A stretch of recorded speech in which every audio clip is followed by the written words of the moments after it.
writing and songwriting. He currently has 3 unpublished film scripts and 2 published songs on SoundCloud. Wait. He is an avid lover of history, cinema, and literature, which explains his interest in topics such as war, romance, and politics. Recent events in his life caused him to recontextualize these topics, which amalgamated to his speech today entitled, "What if love is just another form of abuse?" Palakpakan natin si Lance.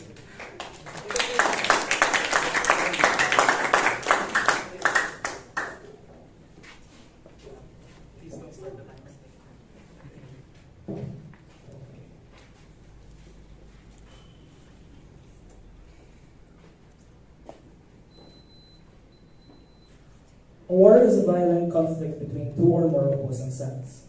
Strategies and tactics are employed to outsmart and outmaneuver one another with the goal of eventually winning a war. Pero Lance, bakit war? Anong connect ito sa love mo? Kala ko ba about love to? Well, so, I would argue that love truly is war. It is a war between lovers and abusers. Both these sides fight for their belief of what love truly stands for.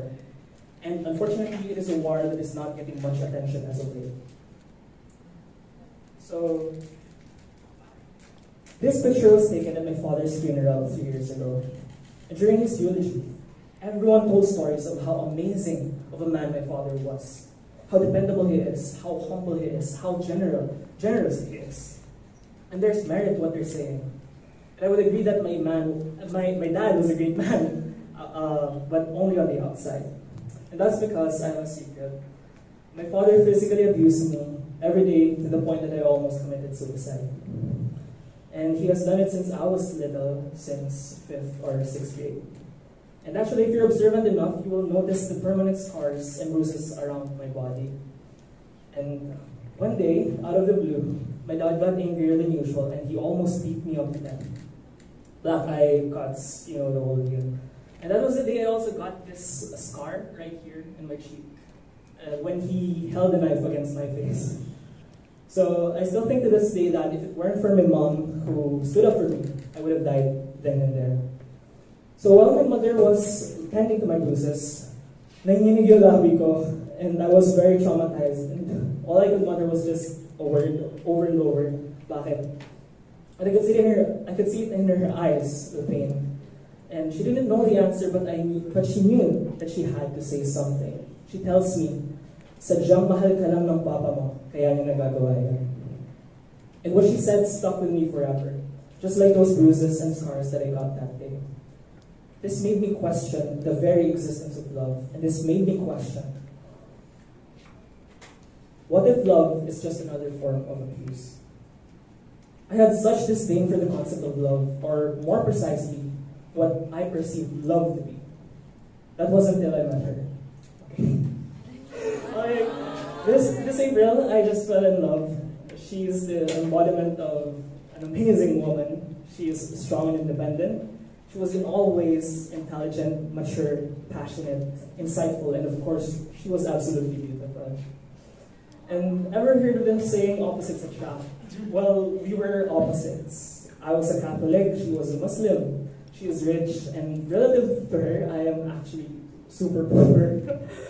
And I'm a writer, she is an artist. And she's an optimist, and I'm a pessimist. And so on.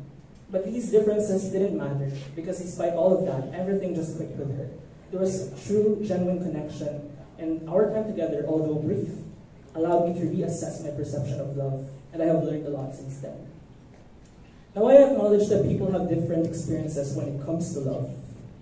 Not all of us experience romance the same way I did, but there are things about love that I've learned which apply not only to romantic love, but in other forms of love as well. So these will be the things I'm about to say are framed around my own personal experience. So let us begin with this. So the first thing I've learned is that love is sacrifice, meaning that it is selfless, not selfish. So my favorite story was for our first official date, I thought of giving her flowers. I thought I figured that I would buy it near her place because if I bought the flowers in Antipolo, then commute for like 3 hours papuntang Taft. Then, by then, nag-wilt na yung flowers. So, and also we can't meet halfway because she has trauma commuting.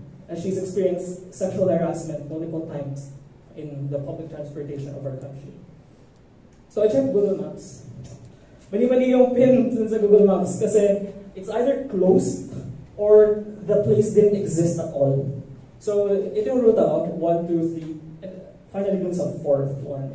So I walked in the blistering heat of the summer. So ayun.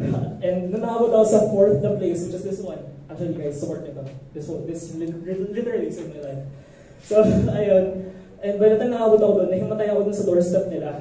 And every single crew came to my aid. So they asked me what happened. So I explained the situation. So fast forward, they were very happy with my story that they gave me a huge discount para sa flowers na binili ko sa kanya. And I didn't think I would have made that much effort for someone else before. But it was all worth it because she was happy and her happiness fueled my happiness. Bila ko nakalimutan yung hirap na dinanaras ko, then I realized that, ito pala yung nagagawa ng pag-ibig. You don't realize that you are making sacrifices in the first place. Kaya may mga OFW na pumupunta sa ibang bansa. May mga magulang naggagawin ng kahit ano para lang matupad ang pangarap ng kanilang mga anak. May mga taong isasakripisyo ang kanilang buhay para sa kanilang pagmamahal sa katotohanan, katarungan. Pero bakit nga ba kailangan natin magsakripisyo? Dahil sa mga abusado, abusers. And they stand in the way of love. Poverty is an abuser. Oppression is an abuser. Discrimination is an abuser. And the people who instill these in society are also abusers. So the next thing I've learned is that love is art. She made me realize that love is art. She ignited my passion for art and literature. I began writing songs and poetry again, something I have long given up on. She went back to drawing, something she'd abandoned because of adult responsibilities. And we dedicated our creations to one another. And we blossomed together. We became the inspiration of each other. She was the artist, and I was her muse. I was the poet, and she was my subject. So last session we had, Mr. Vergara here gave a speech about how music is a form of self-expression. And I agree. I would also say that in general, art is a form of self-expression. And through self-expression, we also express our emotions, such as love. And I think most of the people here in this class watched the screening of Alipatwag Mo. The director, Gail Burgos, stated in the post-screening interview that deep down, the film was about love. A mother's love for her son, a wife's love for her husband, and a brother's love for his sibling. Then came the MTRCB. They gave the film an X rating. They essentially censored the film. They censored art, censored self-expression, and they censored love. And they're abusers. Why? Once again, because they stood in the way of love. And out there in the world, we see more and more examples of this. Activists being killed, journalists being silenced, people being massacred right in front of our very eyes, just because of their love for freedom and truth. Which brings me to the final and the most important characteristic of love. Love is a weapon. Our love for each other motivated us to fight through our own personal struggles. Hence, I learned that love is a weapon, and we use it to fight the obstacles of life. And unfortunately, just like a gun, a sword, or a pen, it can be used for evil. So, okay, these are now there. So, in Heather Fraser's narrating love and abuse in intimate relationships, she highlights once again, just like the concept of critical rhetoric, that the essence of power and dynamics, not only in the perspective of relationships, but also in society as a whole. She discovered that the abused and abusers work more subtly than we think, often manipulating the beliefs of the abused into something they can take advantage of. We love the Filipino people is such a politician thing to say. And at this point, parang cliche na siya, no? But when I turn on the news and when I look at the streets with piles of corpses on top of each other, and social injustice is around every corner, I am made to ask the same question I asked myself all those years ago. Is love another form of abuse? And the answer is obviously no. It's just that the people in power, the oppressors, the abusers, just like my father, twist our very perception of love. They weaponize love for their benefit. They use the concept of love to validate their morally unjust actions. Love is not another form of abuse, as we have just discussed earlier, and there is a clear separation between the two. But unfortunately, the line is thinner out there in the real world. But what I can say for sure is that love is a brutal war, and we see the casualties every day. It might not be obvious, but the casualties are there.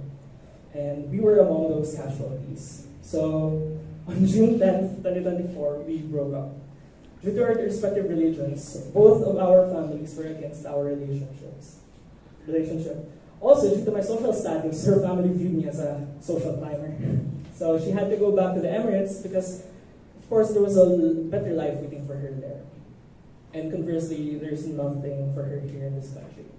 So my conscience couldn't take it, and in the end, we knew what we had to do. And we both agreed that we have to part ways. So when I look at this marketing campaign of Department of Tourism, I don't know what to feel about it. Firstly, what love? Second, parang ang demanding. And of course, most of us Filipinos love our country unconditionally, and that is why we fight. We fight through different means. Some fight through activism, some fight through education. But why is it that when we attempt to fight for love, we get punished? Because people in power only want a specific type of love, the one that benefits only them, one that defies both moral and social obligation. So what do we get? We get a country with barriers, a country where love stories like ours cannot continue. I would say that we lost that battle. We lost the battle and the abusers won. And it's the same barriers imposed by these abusers that stood in the way of our love. Fortunately, the war is not yet lost. And as long as there are lovers like us who fight for love, no matter the odds, no matter the fight we have to fight, we will never lose. So join me. Through my gained knowledge, we will weaponize love, not as something to manipulate and control, but as something to show the people its true form. A concept of compassion, kindness, truth, and justice. Join me, and together we will fight and strive for a world where a love like ours and many others can continue. A place with no barriers and everyone can love freely. In fighting this war, let us not forget that this is a war of love and not a war of hate. We shouldn't fight because we hate the abusers. We must fight to protect those who we hold dear. So before I end the speech, let me leave you with this quote right here.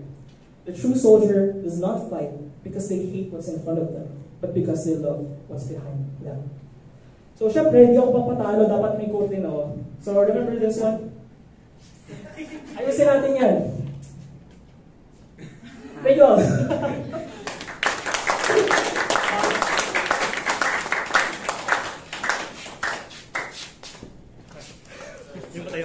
Hindi mo tayo.